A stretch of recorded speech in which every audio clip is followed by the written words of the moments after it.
Əgər ingilis dilində danışarkən axıcı ola bilmirsinizsə və cümlənin ortasında ilişib qalırsınızsa, gəlin bu problemi 60 saniyədə həll eləyək. Mən də ingilis dili öyrənərkən bu problemi çox yaşamışam. Əslində yaxşı bir söz bazamda var idi, amma danışarkən həqiqətən beynim bir yüklənmə verirdi və cümlənin ortalarında ilişib qalırdı. Və İNK Akademiyada ingilis dili dərslərində olarkən müəllimimdən bu axıcılıq problemini necə həll etməyimi soruşmuşdum və o mənə shadowing texnikasını məsləhət görmüşdü. Shadowing texnikası ilə siz bir intervyu və ya da ki bir video istənilən bir şey ola bilər bu.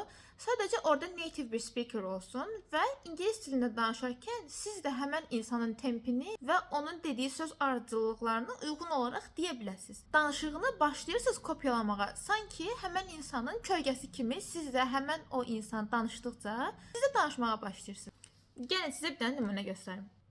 When no one listens to you or you feel no one's listening to you, all sorts of things start to happen. For instance, you have so much pain inside yourself that you try and hurt yourself on the outside because you want help, but it's the wrong help you're asking for. People see it as crying wolf or attention seeking. Burada əsas nöqtə odur ki, sizin oxuduğunuz ingilis dili sizi yormasın.